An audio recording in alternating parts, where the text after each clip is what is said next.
चलिए बात करते हैं, चैप्टर है plant growth and development, plant physiology का लास्ट चैप्टर है, ठीक है। इस चैप्टर में एक्चुअली हमें ग्रोथ और डेवलपमेंट के बारे में पढ़ना है। इससे पहले के 5-4 चैप्टर और थे जिसमें आपने पढ़ा था ट्रांसपोर्ट इन प्लांट, दूसरा आपने पढ़ा था मिनरल न्यूट्रिशन, तीसरा आपने फोटोसिंथेसिस और चौथा आपने रिस्पिरेशन पढ़ा था। तो एन नंबर्स ऑफ चीज़ें, आपको बहुत सारी चीज़ें इसके बेसिक आइडिया के बारे में पता है, ठीक है। और आपने पहला चैप्टर भी पढ़ा है, तो कुछ पहले चैप्टर का भी इंपॉर्टेंस जो प्रॉपर्टी है लिविंग ऑर्गेनिज्म की वो भी यहाँ पे आपको दिखाई देगी, जैसे ग्रोथ है, रिप्रोडक्शन है, ठीक है। उसके बाद मेटाबॉलिज्म है, इन सब चीज़ों को भी हम यहाँ पे कंसीडर करेंगे, ठीक है। और ये चैप्टर एक्चुअली क्या है कि एक तरह से कहा जाए तो आधा चैप्टर ये जो है ये समझने के लिए है, बीच का जो पोर्शन है वो क्या है थोड़ा सा फाइटो हार्मोन के बारे में है, और लास्ट में जो चैप्टर है वो थोड़ा सा सीड से रिलेटेड है, ठीक है। तो ये टोटल चैप्टर आपको 3 पार्ट में डिवाइड हुआ है। पहला पार्ट ग्रोथ और डेवलपमेंट का है, दूसरा पार्ट इसमें PGR that is called plant growth regulators का है, जिसमें 2 तरह के रेगुलेटर्स आएंगे। एक को हम कहेंगे क्या कि प्लांट ग्रोथ रेगुलेटर, जिसमें 3 हार्मोन आते हैं, और दूसरे को हम बोल देंगे क्या plant growth inhibitor that is called PGI, जिसमें 2 हार्मोन कौन कौन से आएंगे उसमें, एक आएगा आपका इथाइलिन और दूसरा आएगा आपका एब्सिसिक एसिड, ठीक है। तो यहां तक की बात आपको क्लियर हो गई। सबसे पहला टर्म आपके इस चैप्टर में ये आता है कि ग्रोथ क्या है, ठीक है। जैसे ही आप एनसीईआरटी खोलेंगे, इंट्रोडक्शन के पार्ट से हटेंगे, तुरंत आपको एक टर्म सामने दिखाई देगा दैट इज कॉल्ड ग्रोथ। तो ग्रोथ जब हम पहले चैप्टर में पढ़ रहे थे द लिविंग वर्ल्ड में, उसमें आपने ये देखा था ग्रोथ के बारे में कि जो ग्रोथ होती है एक्चुअली क्या है कि उसमें मास में इंक्रीजमेंट और नंबर में इंक्रीजमेंट को हम जनरली कहते हैं ग्रोथ, और कई बार इसी को ट्विन कैरेक्टरिस्टिक्स भी कहा जाता है, ठीक है। लेकिन जब बात की जाती है किसकी, यहाँ पे ग्रोथ की, तो ग्रोथ में एक्चुअली क्या है, ग्रोथ क्या है, एक तरह का इरिवर्सिबल प्रोसेस है, ठीक है। यानी एक बार हो गई तो फिर ये बैकवर्ड प्रोसेस नहीं होगी। लेकिन जब हम नॉन लिविंग थिंग में जब ग्रोथ की बात करते हैं तो वो एक तरह से क्या है, वो एक रिवर्सिबल प्रोसेस हो सकती है।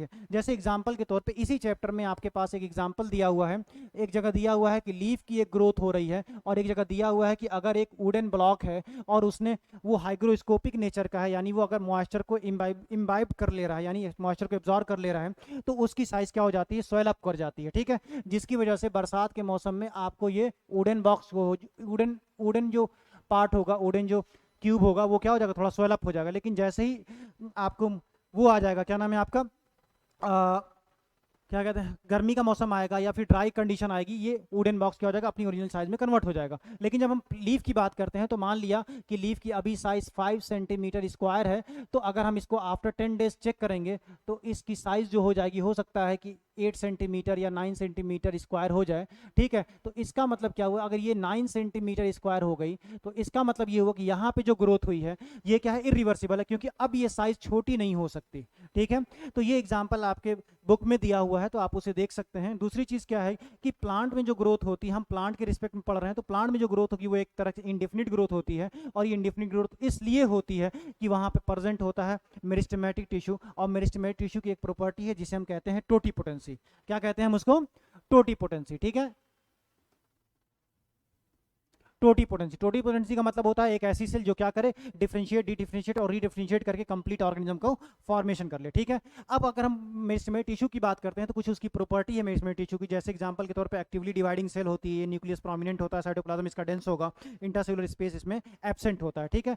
ऐसी जब सेल्स आपको दिखाई देती हैं तो वो एक तरह से मेरिस्टेमेटिक टिश्यू होती हैं, और मेरिस्टेमेटिक टिश्यू हमेशा डिवाइडिंग कैपेसिटी रखती हैं, ठीक है। दूसरी इंपॉर्टेंट चीज की बात करेंगे, जो मेरिस्टेमेटिक टिश्यू होते हैं मेनली प्लांट के केस में 3 तरह के होते हैं, एक होता है एपिकल मेरिस्टेम, दूसरा होता है लैटरल मेरिस्टेम, तीसरा होता है intercalary meristem. Apical meristem mostly plant के टिप एपिसेस से पाया जाता है, जैसे रूट की टिप पे पाया जाएगा तो उसे हम कहेंगे रूट एपिकल मेरिस्टेम, और शूट की टिप पे पाया जाएगा तो उसे हम कहेंगे शूट एपिकल मेरिस्टेम, ठीक है।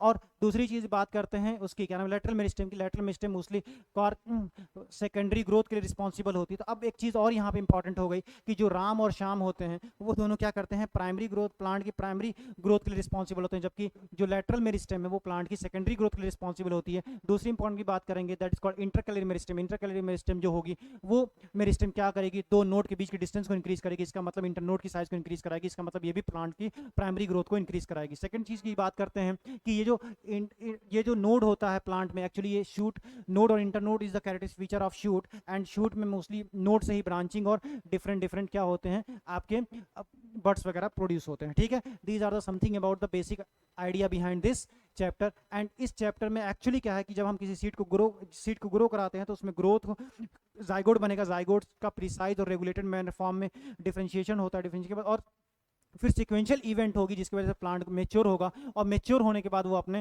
ब्रांचिंग, सीडिंग, फ्लावरिंग और फ्रूटिंग का प्रोडक्ट करेगा, ठीक है, और अल्टीमेटली वो डाई कर जाएगा। These are the basic about this chapter. Okay, thank you.